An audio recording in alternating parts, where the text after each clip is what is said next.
泰國投資物業市場有啲乜嘢嘅稅項呢？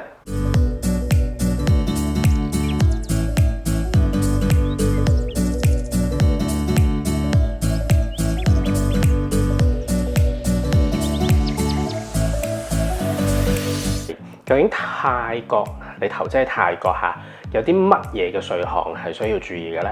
咁呢個呢，我相信作為一個即係叫職業投資者呢，好多時你去唔同嘅地方投資呢，其實稅項上面呢都係一個好重要嘅一環節，因為其實個稅項呢就等於你個投資嘅成本啊嘛。咁離場嘅時候同埋入場嘅時候都會有唔同嘅稅項啦。同樣地喺泰國呢，都會有呢啲咁樣嘅稅項嘅喎，咁但係相對嚟講咧，我覺得泰國咧都係一個相對低嘅稅項成本嘅地方啦。咁所以點解我會咁中意去即係泰國作為一個投資？咁頭先都講咗啦，即係無論係入場啦、中間嘅時間啦，同埋你賣出嘅時間咧，喺唔同嘅地方咧都會有一啲唔同嘅稅項嘅喎。咁貨泰國物業市場你買入嘅時間嘅稅項係啲乜嘢嘢咧？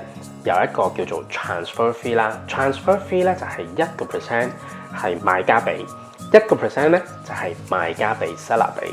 咁呢一個咧就係等於香港嘅 stamp duties， 即係印花稅一樣啦。咁係俾政府嘅。好啦，第二樣嘢咧喺中段嘅時間入邊，即係譬如你 hold 住呢個物業啦，你有冇一啲嘅成本或者稅項上面咧係有關嘅咧都有嘅。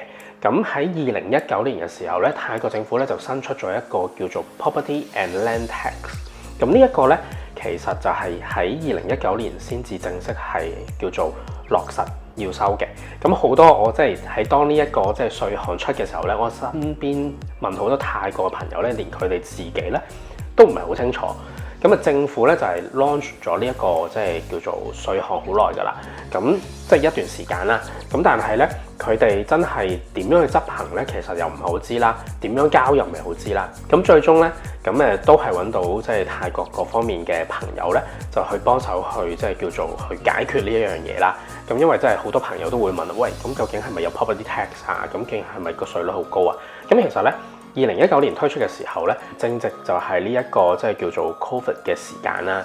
咁所以咧 deadline 之前咧，咁其實都有好多人去嘅。咁講下呢一個稅啦。咁你要交嘅時候咧，其實就會要去一個叫做 district office 度繳交呢一個稅項嘅。咁每一個地區都會有唔同嘅 district office。咁就 based on 你可以問翻你個 jurisdiction 啦。咁就了解下呢個即係叫做 district office 嘅地方喺邊度。咁跟住咧，你要交嘅稅項咧，其實就係講緊係喺2020年嘅時候，因為 Covid 啊嘛，咁所以咧政府咧就係用一個即係叫90% off 嘅即係嗰個收率，即係收你一折咁樣啦。咁個稅項咧就係你嘅物業估值嘅0.03% 啊。咁即係咩意思咧？簡單嚟講咧，就係話如果你買一個300萬株嘅物業咧，你收嘅稅項咧就係900匹咁樣啦，900匹係啦，冇錯。咁當然啦，就係呢個疫情下邊，2020年就會收緊呢一個即係叫做0.03% 嘅即係物業稅啦。咁2021年咧都有消息咧，都係話好似以往嗰一年咁樣咧，都係收呢一個即係叫做一折嘅即係叫 property tax。咁呢個 to be confirmed 啦。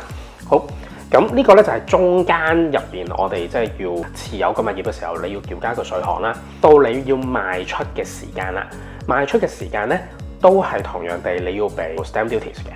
咁但係你個 stamp duties 嘅時間賣出嘅時間咧，就視乎翻你個長短啦。超過5年嘅話咧，你個 stamp duties 咧就係交0.5%。如果你持有5年以內嘅話咧，你要繳交嘅嗰個稅項咧就係叫做特別營業稅 （specific business tax）。個 tax rate 咧就係講緊3.3%。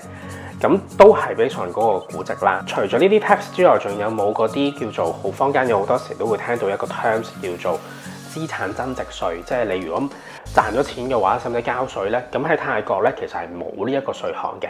咁所以咧，即係對於我哋作為一個物業投資者嚟講咧，咦？呢個都係一個即係幾好嘅一個即係叫做地方去投資喎。因為相對咧，無論你嘅入場啦，甚至乎你離場嘅時間咧，嗰個稅項咧，都係相對佢會係低啲嘅。今日嘅分享咧就到此為止啦，多謝咁多位，嚟睇下邊度剪翻佢出嚟，跟住可以擺翻落去啦。